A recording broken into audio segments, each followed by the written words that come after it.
Bismillahirrahmanirrahim. Assalamualaikum warahmatullahi wabarakatuh.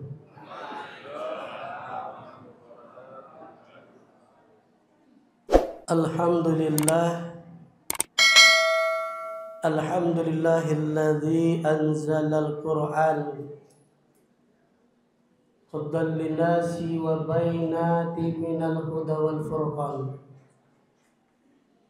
Wassalatu wassalamu ala asrafil anam wa ala alihi wa ashabihil kiram.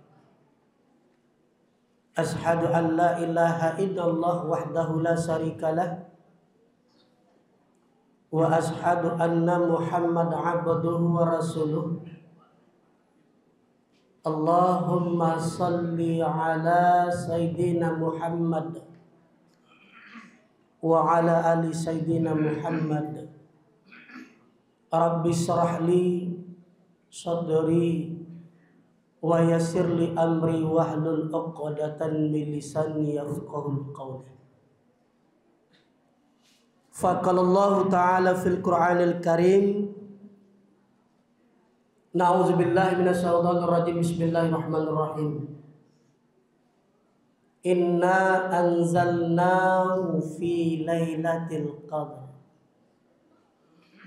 Wa qala aidan fi ayatil ukhra. Syahru Ramadan alladzi unzila fihil Qur'an hudan linnasi wa bainatin minal huda wal furqan. Sadaqallahul azim. Bapak Ibu sidang jemaah subuh rahimakumullah. Pertama dan utama sekali, marilah kita selalu bersyukur kepada Allah. Alhamdulillah pada pagi hari ini Allah berikan kesehatan kepada kita, kekuatan iman jasmani dan rohani, sehingga Bapak dan Ibu masih bisa beraktivitas melaksanakan kewajiban kita selaku hamba Allah, sholat subuh berjamaah. Salawat dan salam tidak bosan-bosannya kita hadiahkan buat Nabi Yuna Muhammad sallallahu alaihi wasallam. Allahumma salli ala Sayyidina Muhammad wa ala ali Sayyidina Muhammad. Bapak Ibu sidang jemaah subuh rahimakumullah. Adapun pembahasan kita pada pagi hari ini ibaratnya mau ulang kaji, yaitu di dalam Al-Quran surat Al-Qadar ayat pertama. Apa kata Allah? Sesungguhnya Al-Quran itu diturunkan pada malam Lailatul Qadar, bertepatan di bulan suci Ramadan 7 balik tahun 610 Masehi Hijriah. Awal mula Al-Quran diciptakan oleh Allah Subhanahu wa taala, ditampilkan di Baitul Mahfuz sebanyak 30 juz.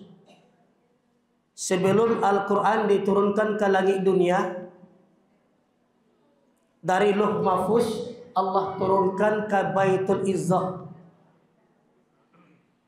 Dari Baitul Izzah yang 30 juz itu diturunkan oleh Allah kepada Nabi Muhammad perantara malaikat Jibril berangsur-angsur, tidak sekaligus. Maka dalam sejarah nuzul Quran, bahwa ayat yang pertama itu diturunkan Al-Alaq surat Iqra 5:1 sampai 5. Ketika Nabi berkhalwat, istilahnya uzlah, dia mengasingkan diri selama bulan suci Ramadan.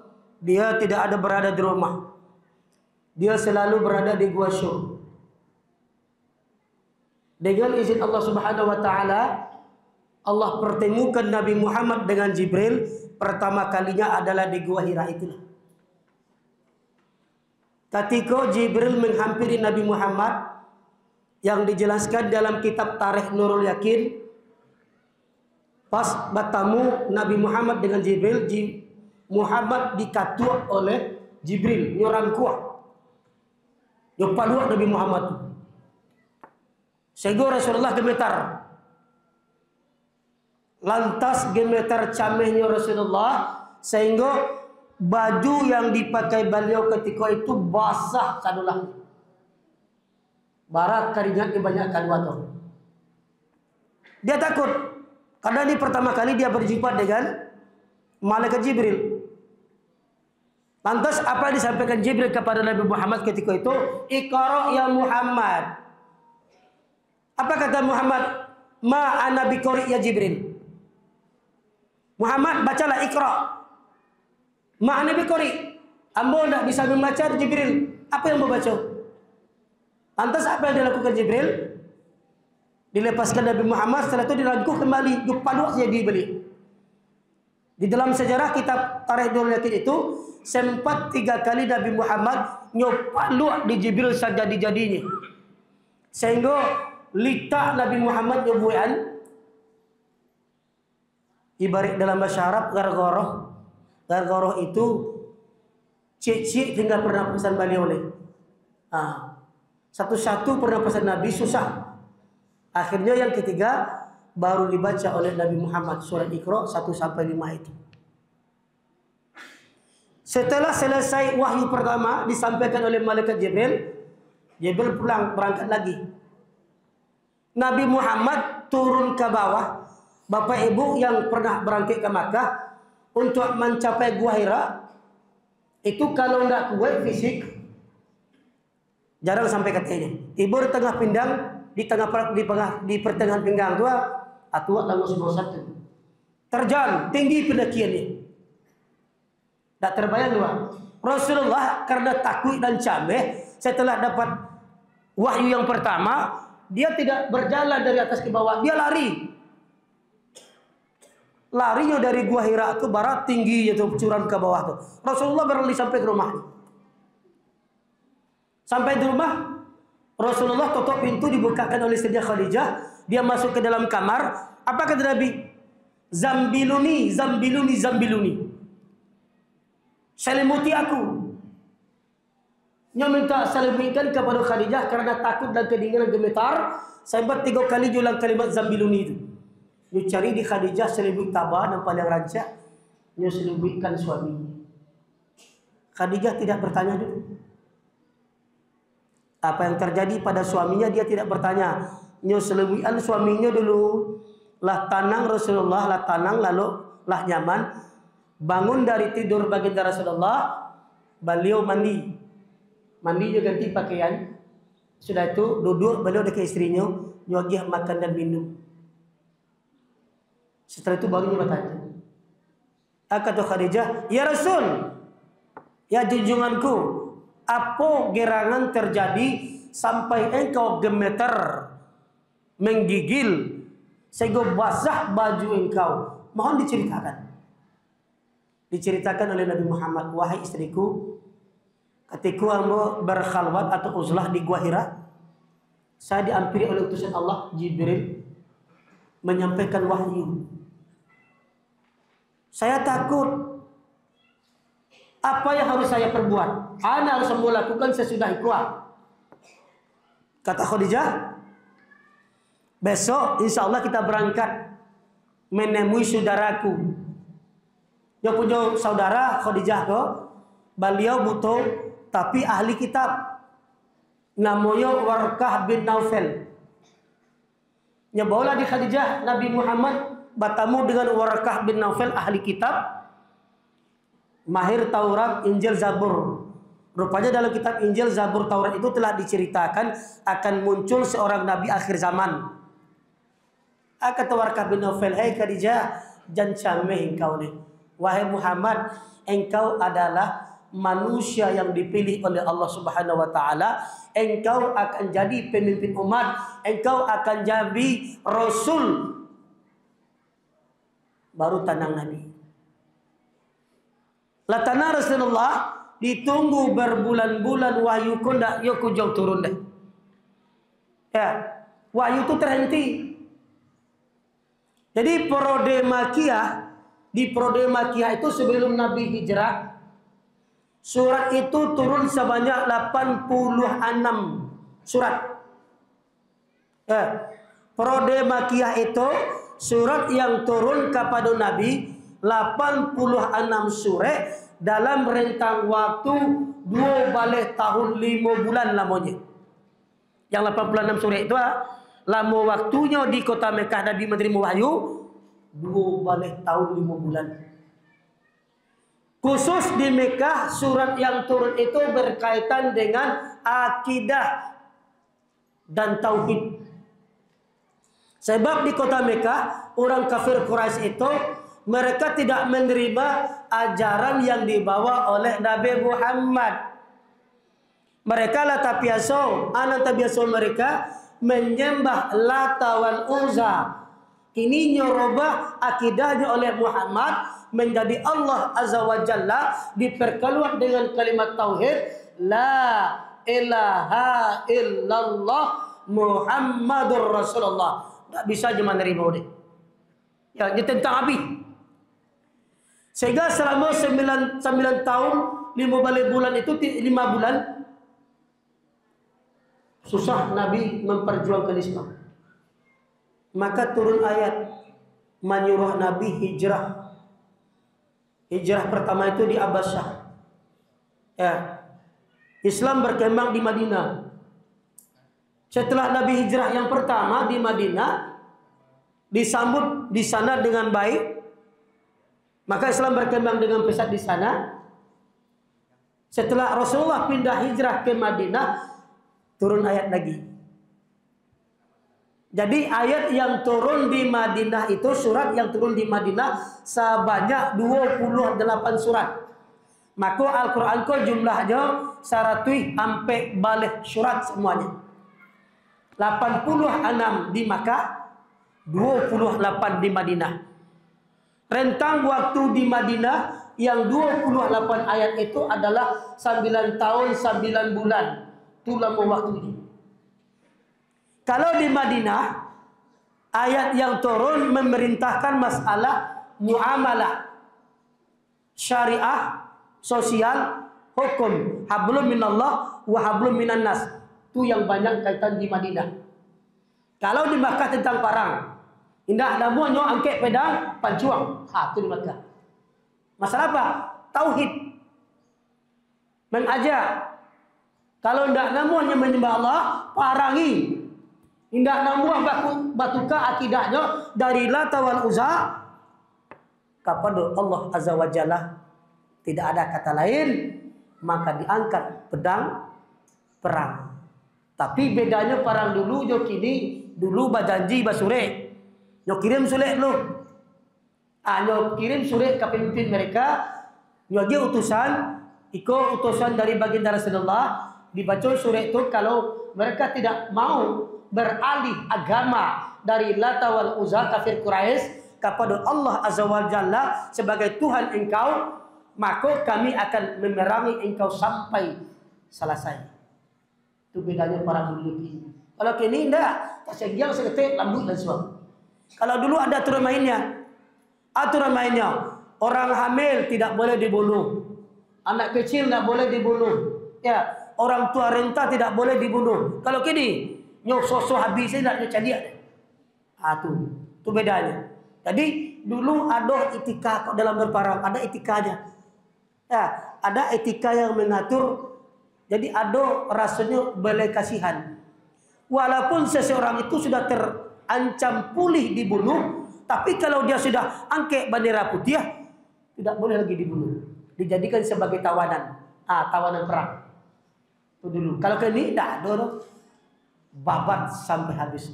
Itulah Nabi memperjuangkan akidah dengan tauhid ketika berada di kota Makkah.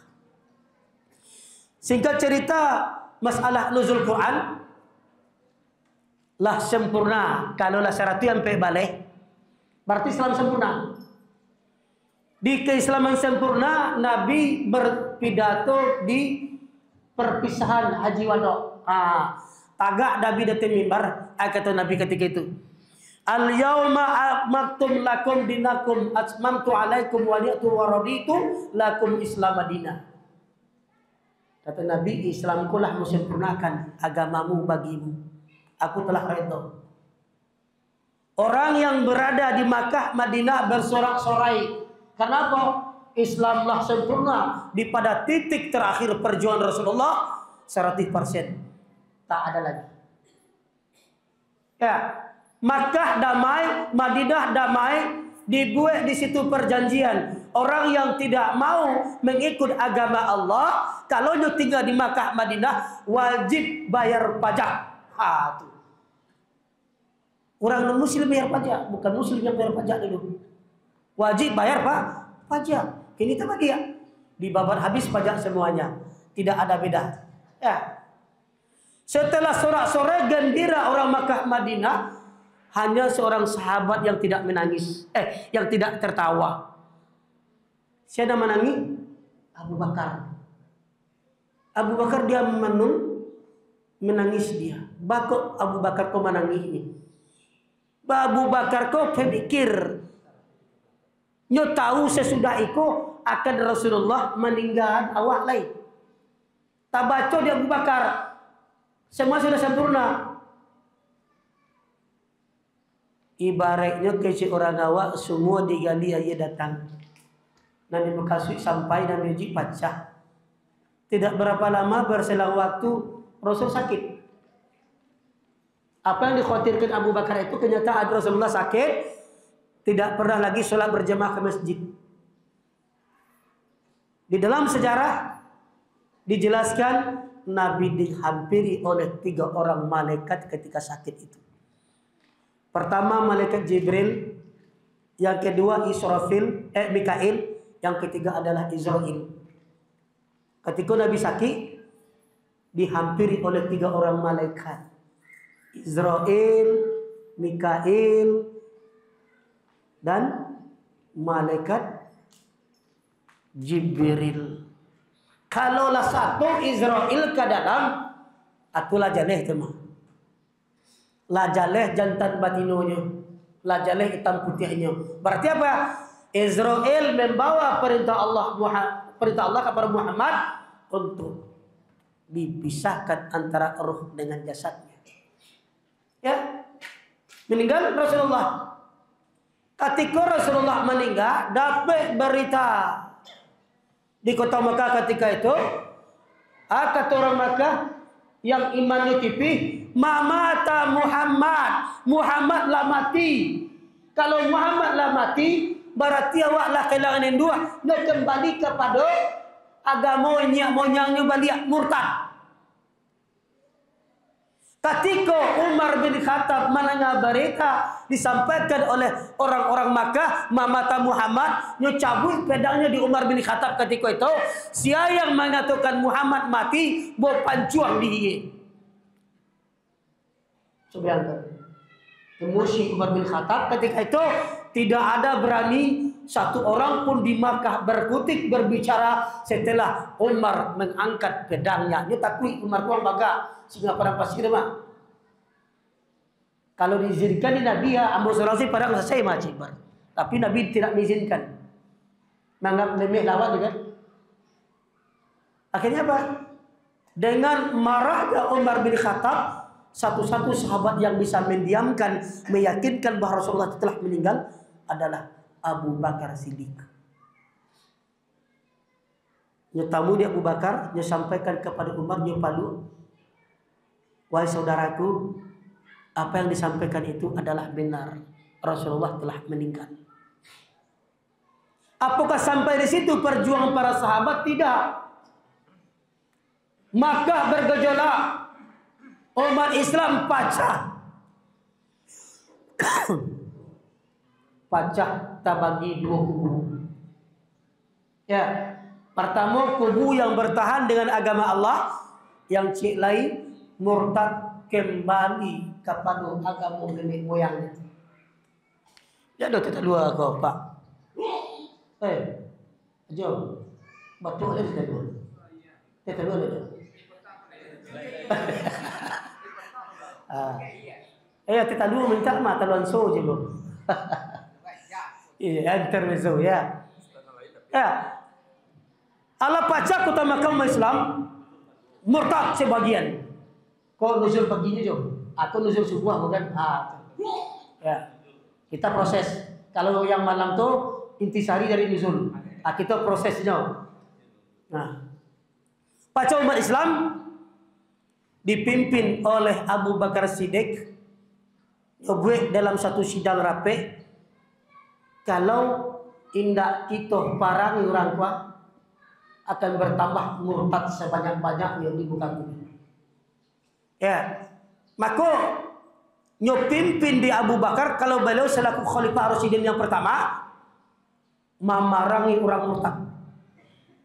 Kalau sudah kembali ke agama Islam, semuanya akan kami perang, kami bunuh. Maka tabuik namanya perang ketika itu perang Yamamah nama perperangannya. Ya, perperangan Yamamah. Orang murtad itu dipimpin oleh seorang laki-laki yang mengaku nabi.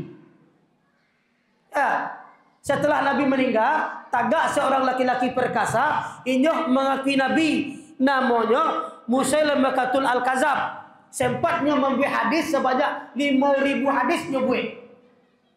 Maka tiap-tiap baca hadis. Makanya ada hadis istilahnya hadis dhaif, hadis mutawatir lemah, tidak diakui sanadnya terputus. Cari awak kalau mengajarkan hadis kepada seseorang, cari sanadnya dulu. Ya, barangnya gue 5.000 hadis disebarkan sebelum mati. Akhirnya Musailamatul Kazab itu matinya disalib. Ya, tapi sebelum mati beliau disampaikan Abu Lah membuat hadis sebanyak 5.000. Baca di capek munculnya di dalam peperangan Yamamah itu banyak meninggal hafiz Quran. Berapa banyaknya? 70 orang penghafiz Quran gugur di medan perang Yamamah itu. Tapi di Umar bin Khattab. Kata Umar, kalau Quran pun tidak dibukukan, bisa-bisa punah. Tidak ada berbekas Quran lagi. Habis semuanya. Pulang dari perang, menghadaplah Umar bin Khattab kepada Abu Bakar selaku pemimpin pertama Khalifah Rasyidin. Umar, Abu Bakar, takana yang bu, kan dalam perang Yamamah itu banyak yang meninggal sahabat 70 orang yang habis Quran itu. Kalau kita bukukan banyak Quran itu. Kata kata Abu Bakar, diterima secara logika. Kalau tidak kita bukukan Quran, kau bisa habis. Berhafallah juga dalam perperangan. Jadi nyobuik rapek. Rapek di masjid. Ya, dulu kalau masalah rapek kau seluruhnya di rumah Allah di masjid.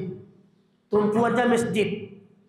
Ya, di dalam rapek itu berbagai macam pendapat menolak Al-Quran dibukukan. Kata sahabat-sahabatnya lain, wahai Abu Bakar, Rasulullah tidak pernah memerintahkan sama beliau hidup Al-Quran itu dibukukan.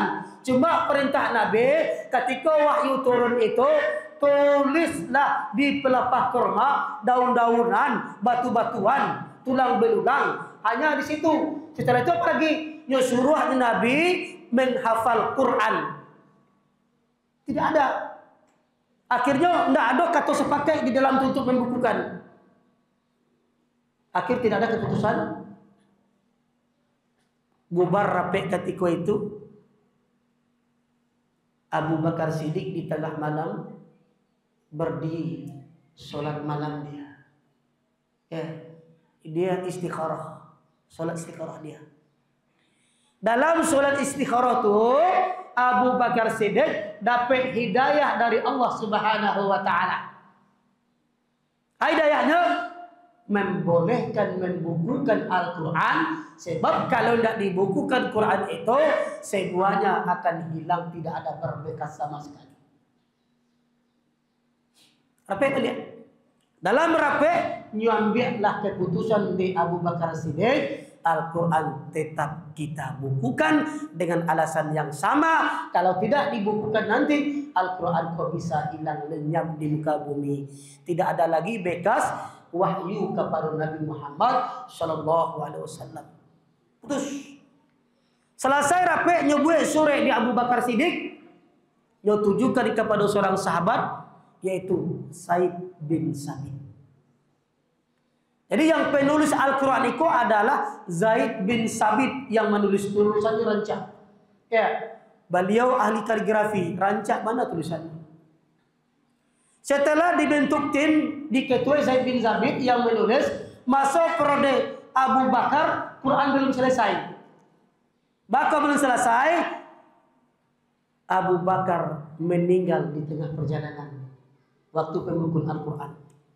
Ya, khalifah yang kedua Umar bin Khattab tetap dilanjutkan pembukuan. Allah berkehendak lain, meninggal juga Umar bin Khattab.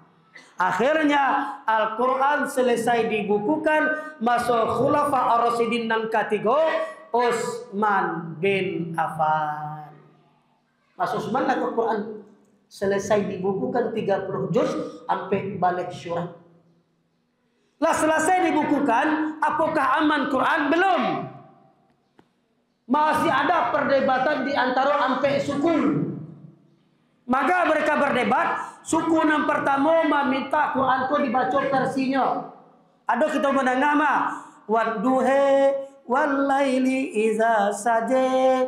Kalau terangnya ada waktu itu jadi berangkat salah baca, bukan salah. Itu ada versinya, ada aturan yang membuatnya seperti itu.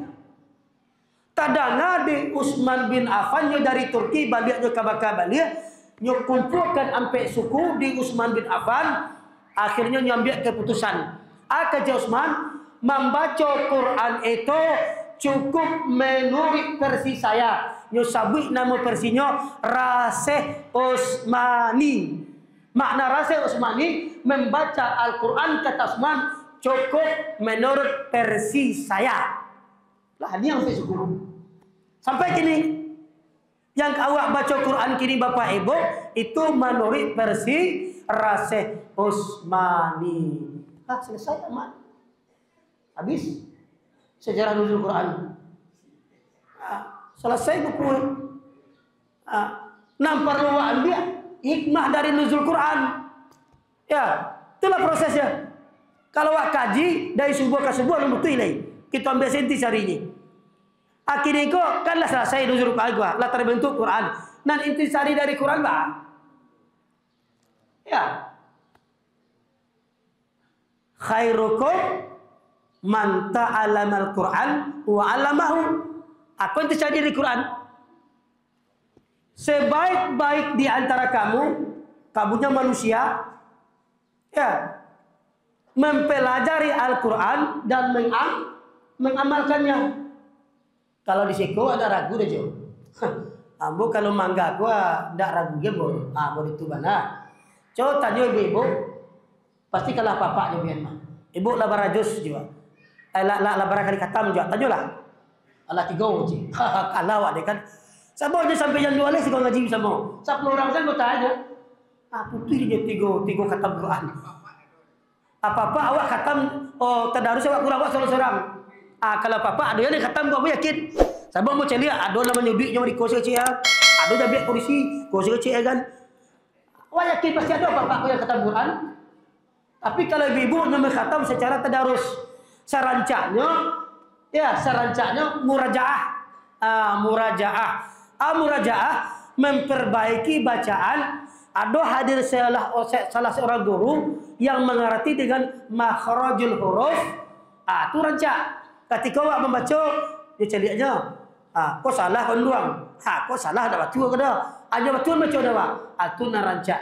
Ya, dipelajari. Setelah itu diajarkan. Aku nan jadi berkah di dalam hidup awak.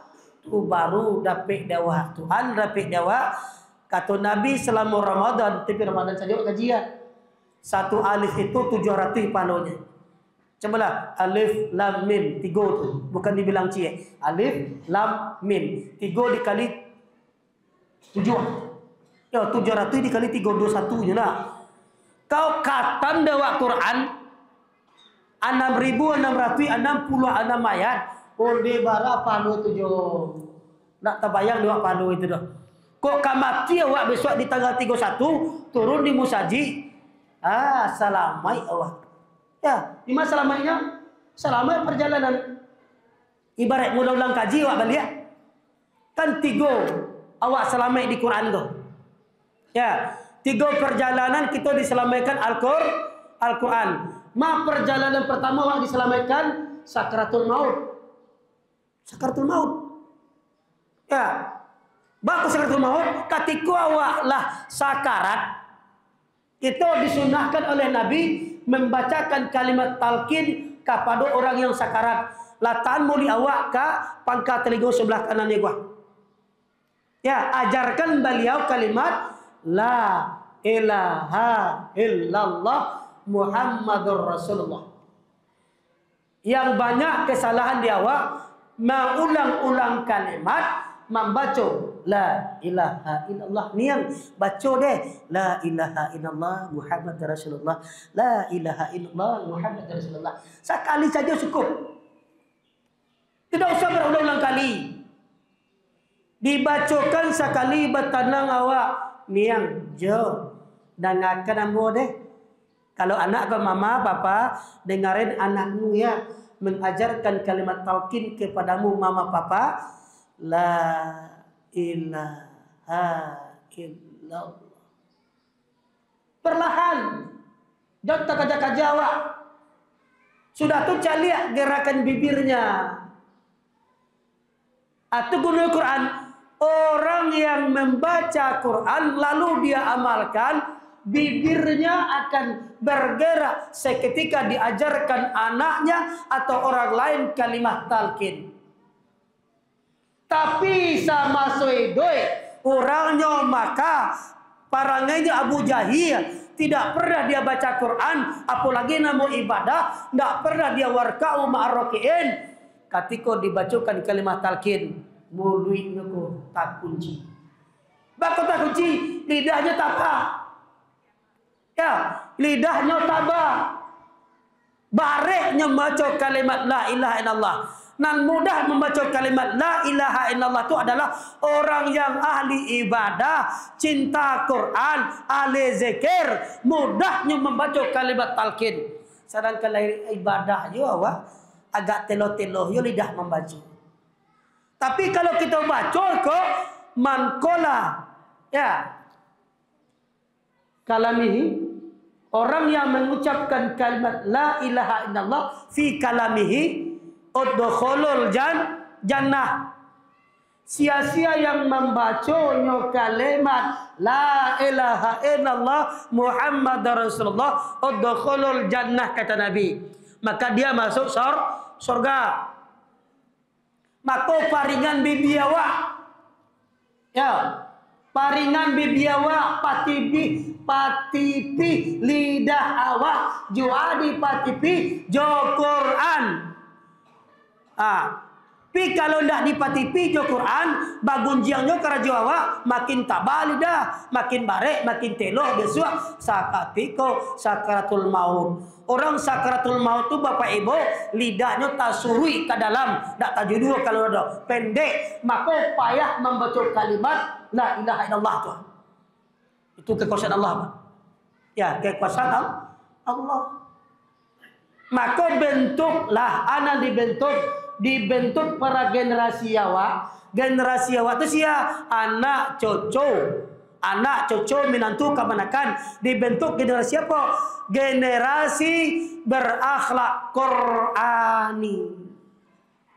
Kalaulah terbentuk manusia berakhlak Qurani, dia berjalan, dia berbicara sesuai dengan Al-Quran dan Sunnah. Nak namuah jauh sembarang mengecek dah. Ibarat kecil orang awak mangango dulu yuang sabalun mengecek. Maksudnya apa? Bapikir awak dulu, karena dulu anan kawak sabui. Lain tak tersinggung uang dengan perkataan awak. Itu kecil orang Minang. Mangango dulu sebelum bicara. Jangan cuma mengadah bajalan. Kalau mengadah bajalan awak beko, talan tuang di kayu, tak jatuh pecah gigi awak cie. Lompong kirnya. Ketika lompong, galak awak nampak dia cucu. Bisa kajangnya buian. Kata Allah apa? Wala tamshi fil ardi maraha, janganlah engkau berjalan di muka bumi dalam keadaan sombong. Maka disikulah lakaknya. Ya, menumbuhkan, menghilangkan sifat sombong dalam diri kita adalah Al-Quran. Zikir Allah bizikrillah tatmainul qulub. Ingatlah orang yang selalu berzikir, nyo baca Quran, nyo terapkan di dalam kehidupannya, hidupnya salamai. Ya. Tamannya pai selamai. Dima bumi dipijak, situ langitnya juang, amal ibadah mului terpelihara, maka seluruh perbuatan dalam pekerjaannya diridhoi oleh Allah Subhanahu wa taala. Maka cintalah Al-Quran sama duit dari dunia, selamat nanti di perjalanan yang kedua. Ma perjalanan kedua? Alam barzah. Alam barzah. Dia baca Quran, terkunci mulut malaikat. Ustaz Abed, ya, kece Ustaz kan cukup baca Quran awak selamat di alam kubur. Ambo besok nak sembahyang lo Ustaz. Ambo baca Quran celah. Ambo baca Quran tamat, ya, tamat 30 juz, mulang lo balik. Tapi mau nak solat, nak sedekah dah. Tu sambo jendak.